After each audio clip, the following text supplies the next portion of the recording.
आज हम पढ़ेंगे कक्षा 10वीं के गद्य खंड का पाठ 14। एक कहानी है भी लेखिका मन्नू भंडारी द्वारा रचित। यह सुंदर पाठ। मन्नू भंडारी का जन्म सन 1931 गांव भानपुर, जिला मंदसौर, मध्य प्रदेश में हुआ, परंतु उनकी इंटर तक की पढ़ाई राजस्थान के अजमेर शहर में हुई। बाद में उन्होंने हिंदी में एमए किया। दिल्ली के मरंडा हाउस कॉलेज में अध्यापन कार्य से अवकाश प्राप्ति के बाद आजकल दिल्ली में रहकर वह स्वतंत्र लेखन कर रही हैं। उनके प्रमुख उपन्यास हैं आपका बंटी, महाबूज तथा प्रमुख कृतियां हैं एक प्लेट सैलाब, मैं हार गई, यही सच है व त्रिकुंश। पाठ में लेखिका ने अपने जीवन के महत्वपूर्ण तथ्यों को उभारा है। लेखिका का जन्म मध्य प्रदेश के भानपुर गांव में हुआ, परंतु उनकी यादें अजमेर के ब्रह्मपुरी मोहल्ले से एक 2 मंजिला मकान में पिता की बिगड़ी हुई मन स्थिति से शुरू हुई। आरंभ में लेखिका के पिता इंदौर में रहते थे। संपन्न तथा प्रतिष्ठित व्यक्ति थे। कांग्रेस से जुड़े होने के कारण वह समाज सेवा भी करते थे, परंतु किसी के द्वारा धोखा दिए जाने पर वह आर्थिक मुसीबत में फंस गए और अजमेर आ गए। अपने जमाने के अलग तरह के अंग्रेजी हिंदी शब्दकोश को पूरा करने के बाद जब उन्हें धन न मिला तो उनकी सकारात्मकता घटती चली गई। वह बेहद क्रोधी, जिद्दी व शक्की हो गए। जब तक वह अपना गुस्सा लेखिका के बिन पड़ी माँ पर उतारते थे, साथ साथ अपने बच्चों पर भी उतारते थे। 5 भाई बहनों में लेखिका सबसे छोटी थी। कम उम्र में उनकी बड़ी बहन की शादी होने के कारण लेखिका के पास ज्यादा उनकी यादें नहीं है।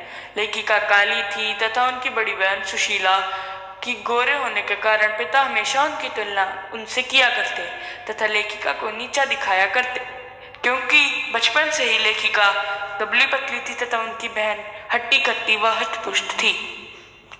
इस हीनता की भावना ने उनमें विशेष बनने की लगन उत्पन्न की, परंतु लेखिकी उपलब्धियों मिलने पर भी वह इससे उभर नहीं पाई।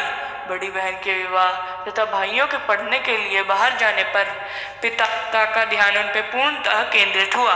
उनके पिता ने उन्हें रसोई में समय खराब करने से मना किया तथा कहा कि देश दुनिया का हाल जानो। घर में जब भी विभिन्न राजनीतिक पार्टियों के जमावड़े होते तो बहस में लेखिका के पिता उन्हें हमेशा बिठाया करते, जिससे उनके अंदर देशभक्ति व देश प्रेम की भावना पैदा हो सके। सन 1945 में सावित्री गर्ल्स कॉलेज में प्रथम वर्ष में हिंदी प्राध्यापिका शीला अग्रवाल ने लेखिका में न केवल हिंदी साहित्य के प्रति रुचि जगाई, बल्कि साहित्य के सच को जीवन में उतारने के लिए प्रेरित भी किया। सन 1940 से सन 1947 के दिनों में लेखिका ने घर से बाहर निकलकर देश सेवा में सक्रिय भूमिका निभाई। हड़तालों, जुलूसों व भाषणों में भाग लेने से छात्राएं भी प्रभावित होकर कॉलेजों का बहिष्कार करने लगी।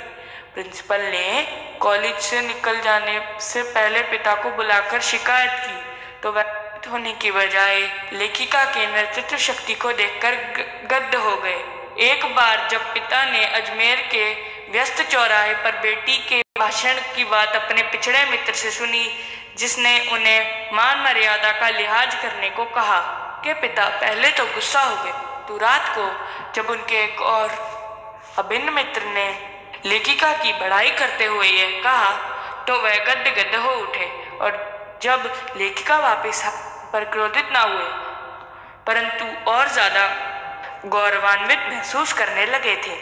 उन्हें अपनी के पिता होने पर और गौरव महसूस किया।